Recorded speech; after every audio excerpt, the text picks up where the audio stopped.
Okay, so today what we're looking at is just a quick review of the rates, ratio and percentage change that you did back in the Prelim Year 11 course. So this is just for those of you that need a quick refresher. So, ratio review. Here's a question. The human body is made up of bone, muscle and fat organs in the ratio of 3 to 7 to 10.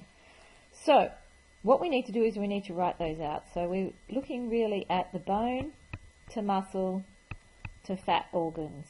And they're in the ratio of 3 to 7 to 10. Now, Sophie has a mass of 65 kilograms, so that's everything all together. So that means I need to look at my ratio and add them all up. And I like to think about them in parts. So 3 plus 7 is 10, plus another 10 is 20. So what I have all together is I have 20 parts. And 20 parts is equal to Sophie's weight, which is 65 kilograms.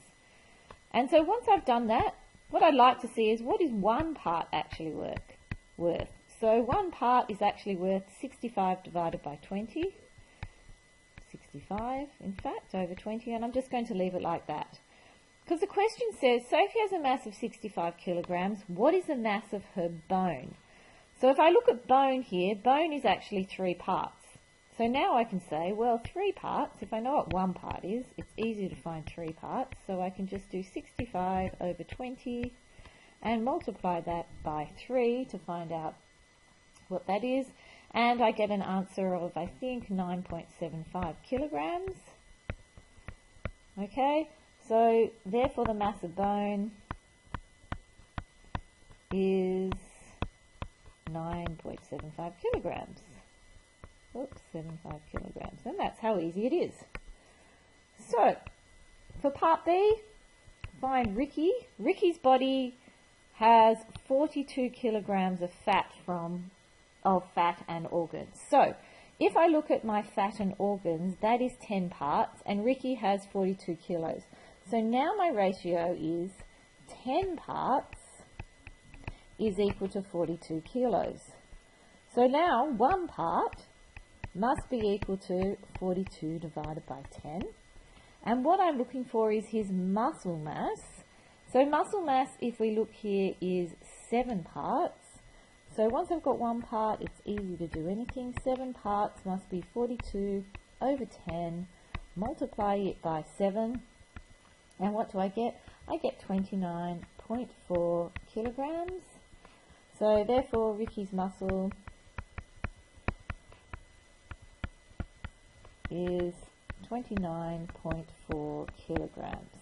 And that's a quick review of ratio. So, we need to know also how to do rates, and in this course on medicine, it's mainly going to be doing with drip rates. So let's have a look at this.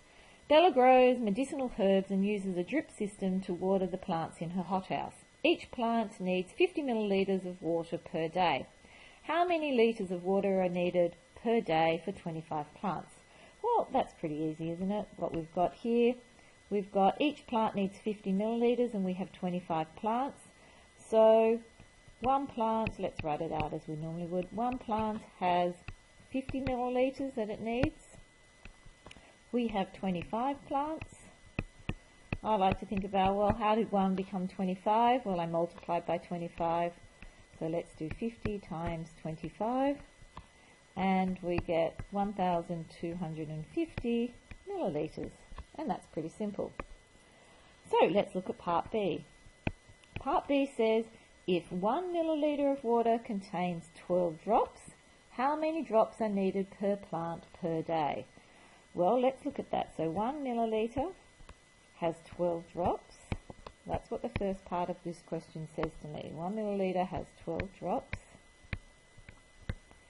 And each plant needs 50 millilitres. So each plant, let's just write that down. Plant needs 50 millilitres. So if we have a look at this, 1 needs to become 50. So what do I do to 1 to make 50? Well, I times 1 by 50. So I must times 12 by 50. And if 50 millilitres times 12, and I get 600 drops. And that's how simple it is. Moving forward then, let me get another colour up. Part C.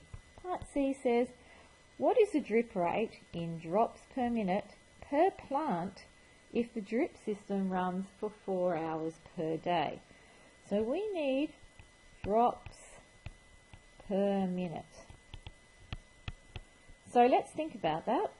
We have 4 hours in a day, so we're going to multiply that by 60, so we know we have 240 minutes that this drip system is going to be running for.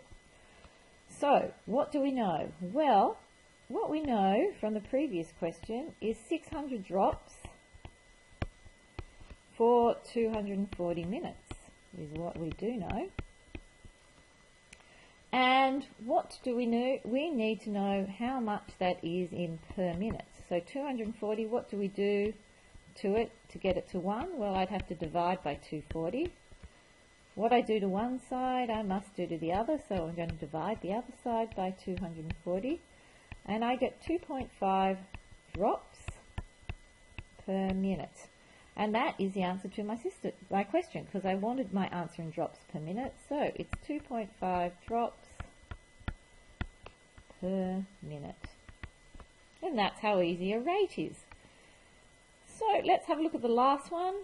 Well, last year what we looked at was percentage change. So I want to show you how to do this one.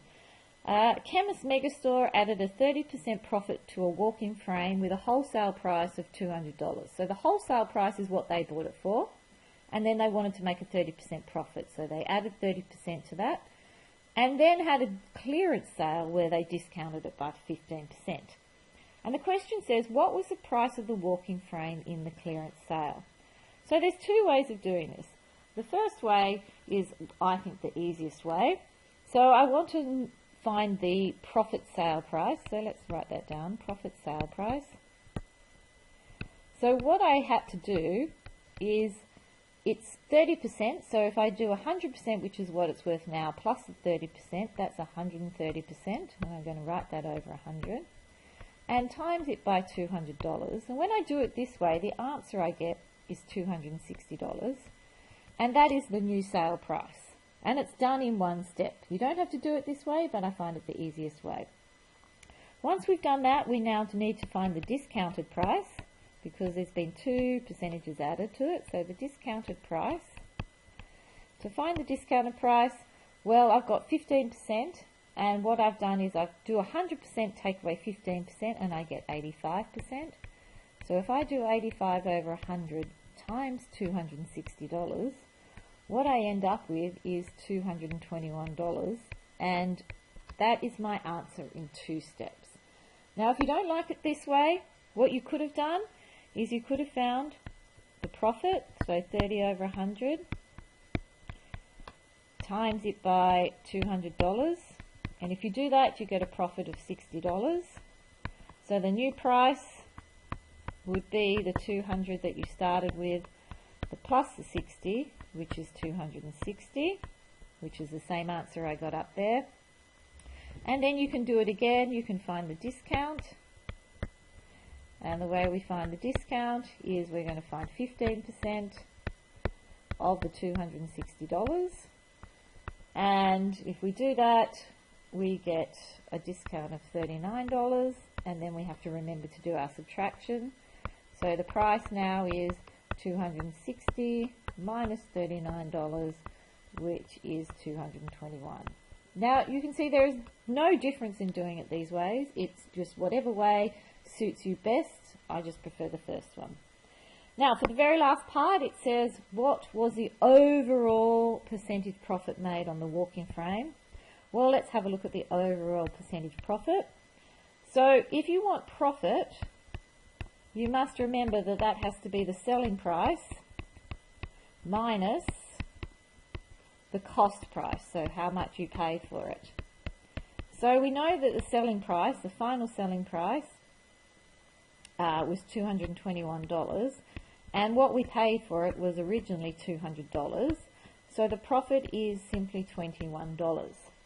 So to find the percentage profit, you always put your profit over what you paid for it in the beginning. So it's always what was the original price, and in this case it was $200.